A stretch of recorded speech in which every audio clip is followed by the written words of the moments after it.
That's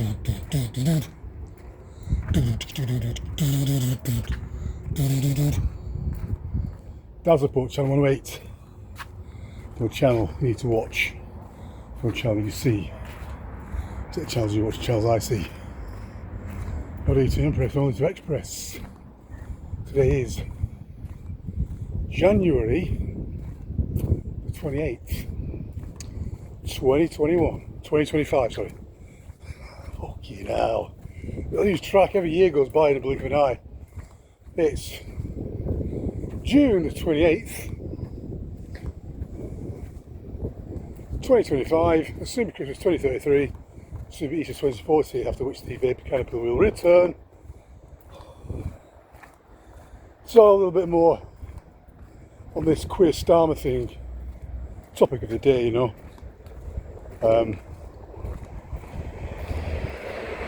The possibility of being voted out of power or kicked out by his party, and a new general election, and Nigel Farage becoming the next Prime Minister. But we don't know yet for sure. It's all up in the air. But the thing is, we keep talking about this war thing, you know, the UK should be on war footing. And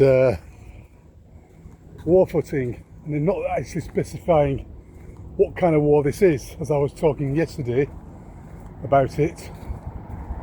The Russian invasion, the Iranian attack, or even Russian missiles, nuclear missiles hitting us, which I doubt because there are no nuclear missiles, and that's a video for another day. The nuclear bomb psyop. We've got bamboozled with that one too. Although they do have weapons of mass destruction, and probably far more destructive than what we can ever imagine, more so than these so-called nuclear bombs. DEW weapons, for example. DEW weapons. DEW, direct energy weapons. Yes, so this is quite astonishing, really. That this is the first time since World War II such a thing has ever been said by the government, and when asked who the potential enemy is that's going to attack the UK, queer Stalin said the enemy is not far off. In fact, probably what he wanted to say was the enemy is the far right. And when he says far right, what he means by that is he means the general indigenous population of the UK who have had enough of all this woke lefty communist diktats being placed upon us, cultural Marxism in the form of unrestricted migration, illegal migration, catering. Now, I'm not against migration, I'm not against immigration at all, but it should be a limit to it. There should be controlled, and the people who immigrate here, who come here to work or to do business, those legitimate immigration with Indians,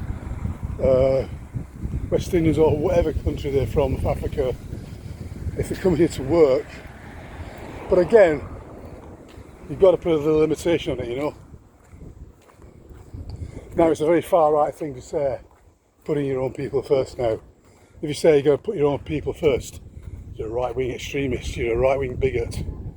Everything's right-wing bigotry if you speak out against the so-called established narrative. The LGBTQ, if you say a man can have a baby, and if a man can't have a baby, and a man can't have a period, and if a man can't menstruate, then you're a right-wing bigot. I went into a toilet recently, public toilet, and there was a fucking sign there saying something about menstruation. Please contact this number if you want a menstruation product in this toilet. And then at the bottom, menstruation products for all. I mean, that's a fucking thing, isn't it? They're putting sanitation pads in men's toilets. What the fuck is all that about exactly? So if you speak out here and say you're a right-wing bigot, if you speak out against unrestricted immigration and housing people and taxpayers' money on public, out of the public purse, hundreds of thousands of them living in hotels and private rented accommodation. If you speak out, if you voice any concern about that, you're far right.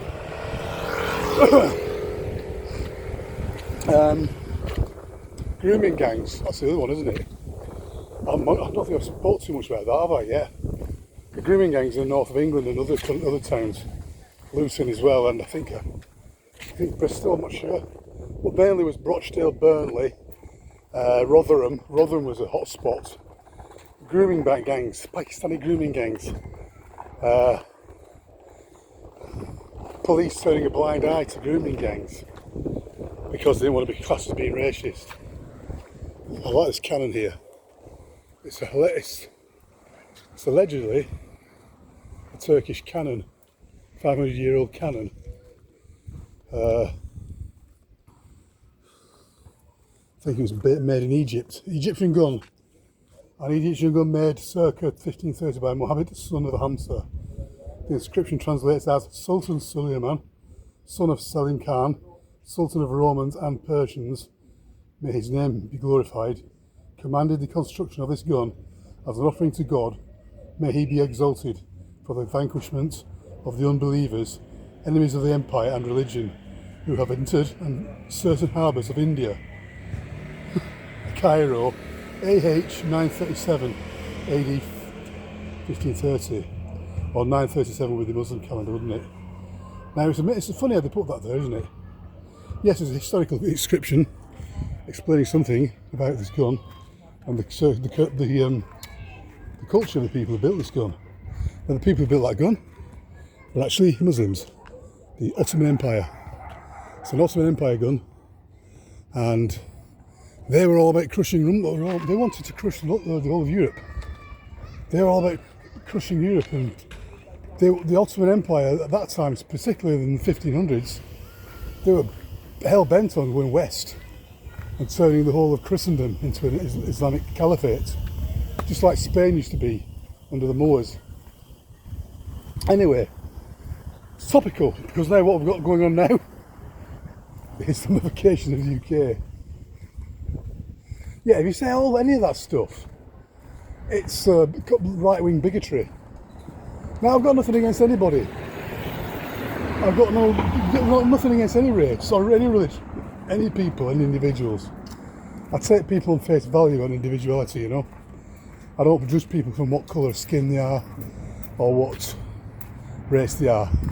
But certain races do have certain traits, and we see a lot of people who do come here are violent, criminally minded, abusive to women. Back to the grooming gangs again, Pakistani grooming gangs. Anyway, when they went to launch another inquiry recently, a few months ago, into the grooming gangs, why nothing was ever done for so long. And it was, I think, 250,000 young underage girls were abused over an extended period of time. That's 250,000 underage girls used and abused by these grooming gangs, you know. And they were all Pakistani, Muslim Pakistanis, you know. But they didn't just pick on white girls. Apparently, there was a lot of Bengali girls being abused, used and abused too, because the Pakistanis hate Bengalis. So there was that was going on, Bangladeshis, you know. So it wasn't just white girls, it was Bangladeshi girls too, Bengali girls. So they've got this kind of thing going on. They got away with it. I mean, they've only recently been, I don't know when it was, about 10 years ago, when it was all came to light and something was, but not enough was done. Still a lot of people haven't paid for the crime, and they wanted to do another investigation, and the cops just turned a blind eye. They don't want to deal with it because they don't want to be looked upon as being racist. Of course, you got Muslims and people like that in high places in the councils who are probably in on the whole thing. Institutional paedophilia. We know paedophilia goes in Westminster. We know the people running this world are paedophiles. We know all that. It's not obviously just restricted to Pakistanis. They're low level. The currency of this Babylon system, this tiny hat system, is the main currency is child sex trafficking and other such things. something that rhymes with Google Chrome, for example. I can't say it out loud on here, on YouTube. So anyway, they want to launch another inquiry into the grooming gangs, another mark against Queer Stalin and his cronies. And he says, oh, there's no need. He put a block on it. He says, we don't need to waste time doing that now. It's been done. We don't need to go back to doing that.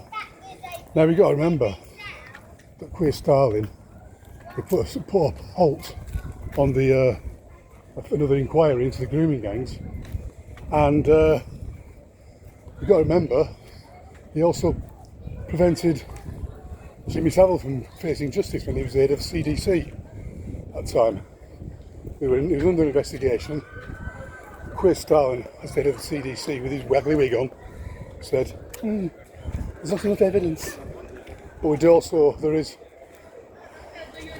seems to be a lot of what's the evidence, circumstantial evidence, you could say, that he himself, when he was a boy, was buggered by Jimmy Savile himself. There is a photograph of him with Jimmy Savile when he was a young lad. So I'm sure he's been injected by something, by Jimmy Savile's, let's say, barge pole, cigar. Any hellish, eh? Now he's Prime Minister. And he's a sir. All these sirs, eh? I think the majority of people get knighted are nonces. I mean, Sadiq Khan just got a knighted. But that's a subject for another video. And he's, you know, they're all part of the same club. They're all about controlled demolition of the Western civilization as we know it, and destroying entire countries, destroying the sovereignty of countries, so they become one world, new world order. But they will not succeed. And yeah. So there's another reason why Queer Stalin's not too popular either. There's just nothing, everything he's done since he's been in number 10 has just been to aggravate the people. And if you speak out against these things, you're right-wing experience. So when he says the enemy are not far off, he's really saying the enemy are far right. And what that really means is it's we, the white indigenous people of the UK, are the actual enemy, who are the enemy of the UK, which in fact is he himself and his cronies are the pawns. They're the enemy of the country. They're ones attacking this country, brought war to this world country. This country has been under attack for decades. Ever since World War II ended, since the Germans allegedly stopped dropping bombs on us, and we were fighting the Germans in Europe.